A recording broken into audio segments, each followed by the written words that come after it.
Hi everyone, this is part 5 of the ongoing saga of Ukrainian T-72AV. It's getting there.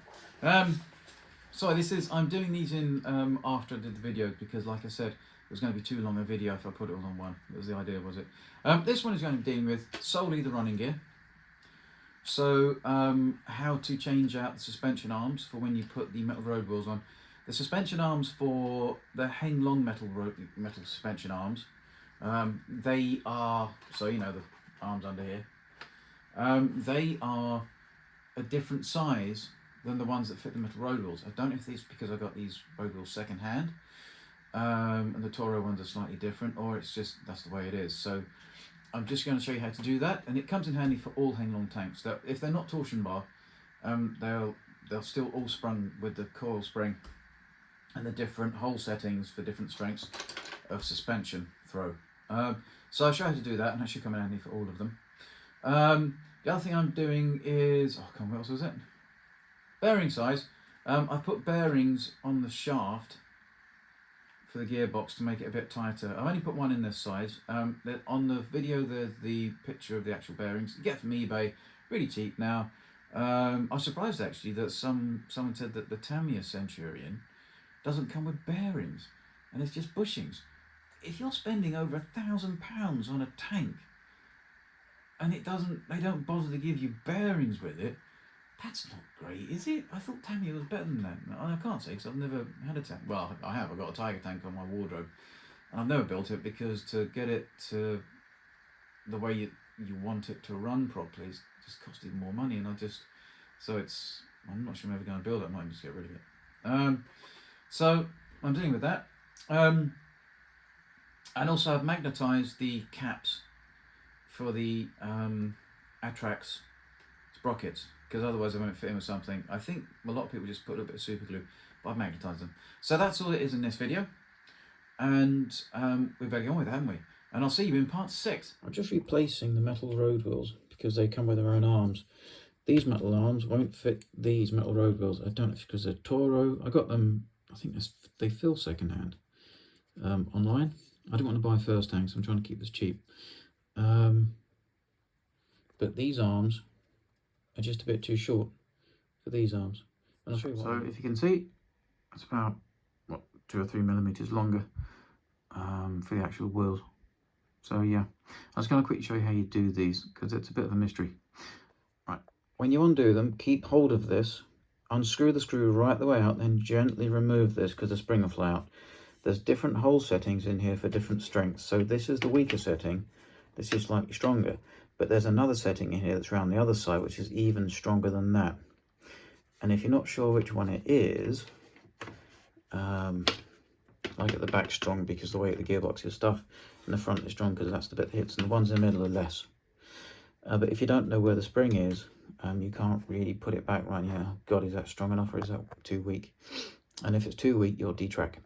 Anyway, so I've taken the screw right out, and now you gently, I'm taking this with one hand, this is nuts, remove that. And then you'll see, and if you don't take it out at all, because if you can do that and you don't have to take it out and the washer stays in there, you just then put this arm on. You screw it in first until it's about 3/4 of the way down. Then you bring it into its position and then drag that so it clips into the hollow there. If you can see on these, do you see where the spring is? So that's where it has to go. Kind of clever, really. They do a torsion bar on these, don't they? But it's ridiculously expensive. Anyway, so I'll show you what in this one. If you can see, there's 2 holes. There's one there, and then there's one here. So one here, one here. For the front on this, it's this one. Not this one, that's too strong. This one. Probably find out that one's drilled in there for the metal road wheels. Anyway, right, so if you can see, the spring's out here. I've screwed it in halfway. I'm not trying to do this with one hand, but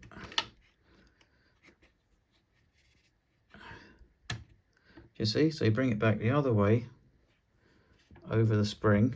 I'll do that again. So do it the other way over the spring, and then it's in. Then tighten it up all the way. Hopefully you got that. And then when you've screwed it up all the way, perfectly fine. Do you see the little groove here? The notch goes into that notch here, and that's the angle of play. The Tiger ones don't have that whole big groove there, which is a real pain up the bum. Doesn't look like it at all. But this is like, so they get away with it here because it doesn't look too bad. Anyway, that's basically it. Thought I'd just show you that, and I'll stick it on this video. This video is going to be stupid. And if you look at the last one, that has two complete different screw holes as well. I'm not going to take it out, but they just have a separate two. It's not on the strongest one, it's on the second one. Some people drill these so they make a third hole to make it even weaker. But I think you've got to be slightly careful with that, because over time the weight of the tank will make them sag. Anyway, metal road wheels with bearings. And that's why they work so much better. It's all working nicely. Yeah, so the arms, these ones, these metal road arms, which is really weird, they're not long enough. So I don't know if it's because maybe these are Toro that I got now, second-hand Toro wheels, and they need the different arms, and the HENG long ones fit on there without changing the arms. So I don't know. Anyway, there's that.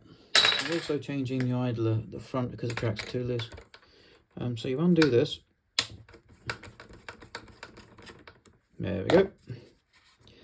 And then you bring it more forward. Now, it's quite cool actually. They do it on a French horn valve as well. Anyway, there's a little nipple there and there's a mark. That is -0. That's sort of like factory set. The further it goes this way, can you see the further this spindle goes away from this wheel, which means it's stretching the track. The closer it goes, closer to the wheel, which means it's loosening the track. So I'm going to do it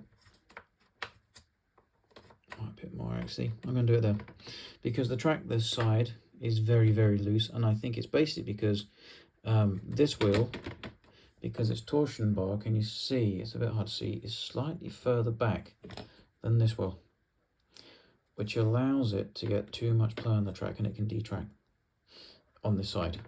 And I did a video today, first time I've done my tanks outside in the open, driving them around in a massive place called Frensham Ponds.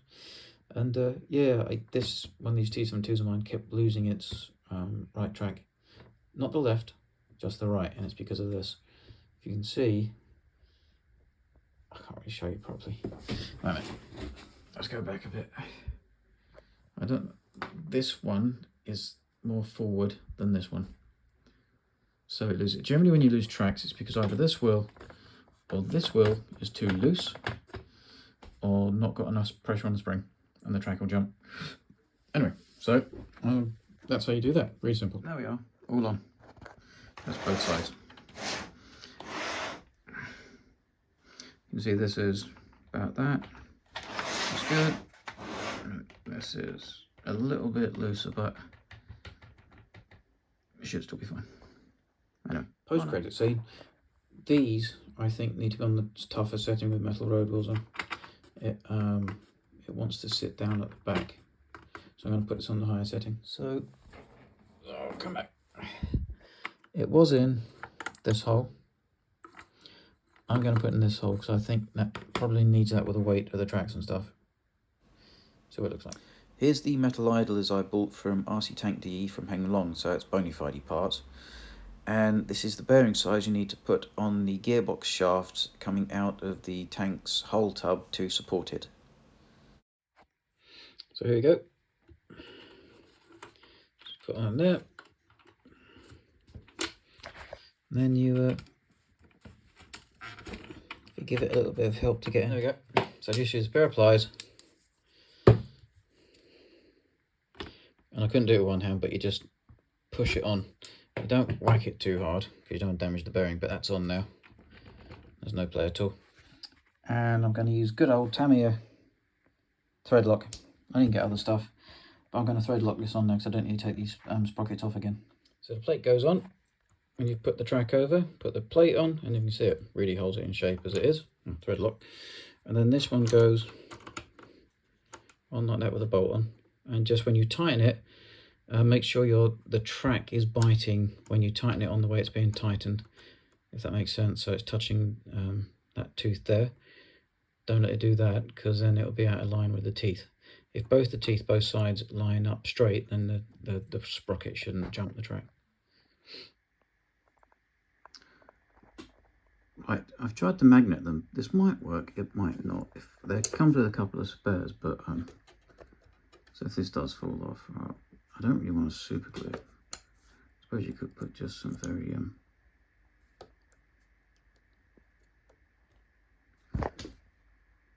that seems to be magneted on. It's not like super tight, but it should be better than nothing.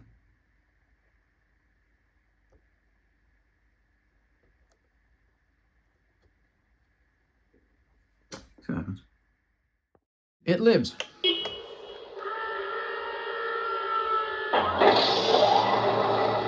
The sound set on these new HENG long boards are so much better. Anyway.